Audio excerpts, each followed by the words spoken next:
amanya gaffe giya nze mugalanda nasana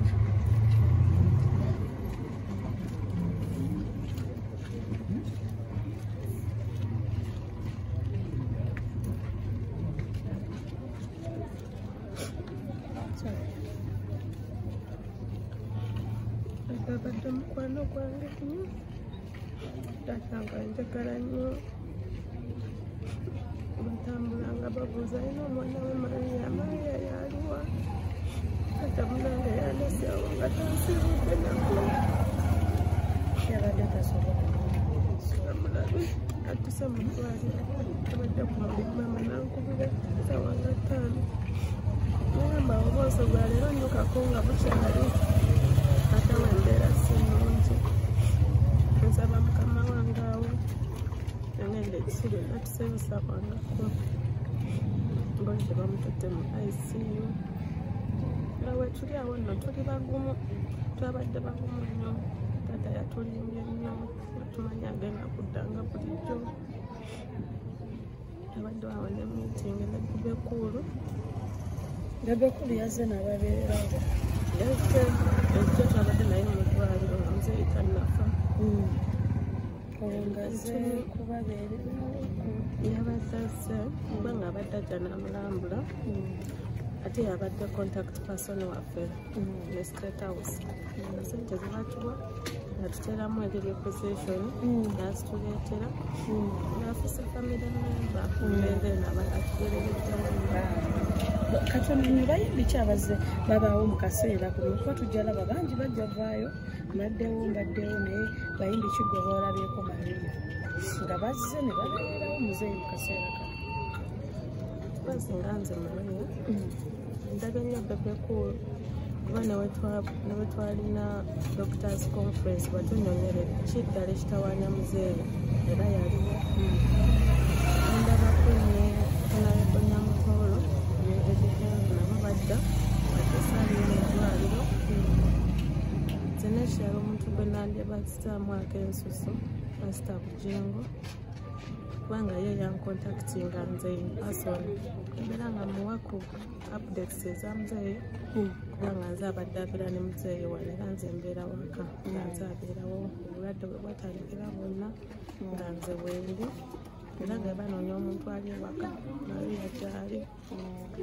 ne bazannya ne mwami Senkusu mukama wange gyenkolera tulaze nnyo omukwano yajja n'atulambula nga tuli waka mu ddwaliro n'atulambula abantu bonna taata abadde ne abayimbi bangi n'emikwano emirala mingi bweyogeddeko Bebekulu abaddewo buli kimu kusasula bills biki then nayogerako ne ku Kenzo katono nnyo then nayogera ne ku pasita Bujengo abalala bo tulinako obadde obalaba oba kubawuliza ku ssimu honestly nze nga nze Mariya honestly bana sibalabye kubanga mbadde sibeera mu ddwaliro nnyo ngenda nenkola baba buli wadde bavisitinga in those hours nga sibeeyo naye Bebekulu muteekamu ak'ensuso kubanga kyakoze nena tekirabye ate nga takikolera mu kamera ate simanyi obadde omanyi nti yabadde contact person waffe mu State House tubadde tetukimanyi yajja n'atugamba nze saali muli bankima bambi n'atukudokuti nga natwagala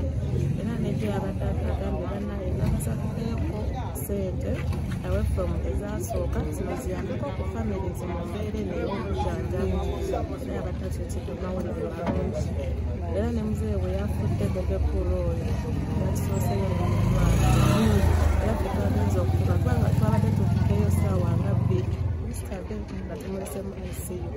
neŋama katugeyoke wakwa wera omwoseko omulemu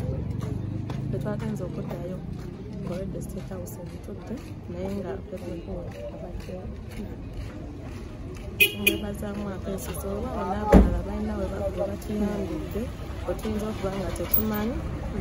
naye ffe oyo gwe tulabize gwendabye oyo muzeeyi kiki sibiki obadde mubusungu obulwadde to be honest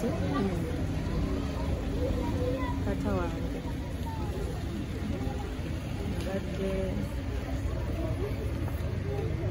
mining ezakikugamba era byonna bibaddewo ebyokulwala naye buno obulwadde bulina gye buva. My father was very frustrated oba ebyokukola obutambi obwo ebyabeererawo. Nze mukwano mbadde ne taata wano nga taata akomawo ssaawa 12 taata ng'ayogera erinnya limu basajja abo kuba nange ne tufukamira ne tusaba Mukama taata abasajja abo abasonyiwe. Basajja ki? Mubamanyi nammwe babadde ayogerako saagala kabaki oba anything but that's where his frustration started from. Tokitwala naye kati from the horse's mouth nyinza obbamba manyi naye nze actually sibamanyi nabbamanyi because that is following a new politics sorry naye from the other scenario muzee byokumugoba mu state house obwo obutambi obwo bwe bafojinga it tortured muzee a lot. I'm talking from a psychological perspective rather than nasoma psychology. Tata yali mu healinga yali mu kumuvinga on yali mu basonyiwa bagwaku everyday omuntu okuba nga aboogerako from morning until he sleeps ng'alina depression wano ku mutima ng'alina alaba nti afuna oba bwenkanya ng'alimu eyo state kati n'obulwadde bwe bwajja kyobalaba nga muzee abadde alwalalwala nnyo eka since the scenarios kati ng'obulwadde bwe bujja bambi bumenya ate muzee yabadde muto mugumu kankubuulire nze nalabye taata ejjo kati abadde nga mu last hours ze naye taata ng'alina amaanyi nayagala nakuba katanda agende nga bayita mukulu waffe awo jangu omukakali obudde bwe bwabadde tebunabatuuka but I think he just gave up ng'omuntu ng'akooye genda mujjukirako bingi nnyo lwanze kati eno nze abadde last born we nze taata yanjagala nnyo awo mu biseera by'ebimeeza nzolo n'abantu mama wange nga ŋŋamba watambula nga bamubuuza twagala kulaba Maria oyo yaani tamaleetaga ku program nga talegedde ng'omwana wange Maria nga Maria kino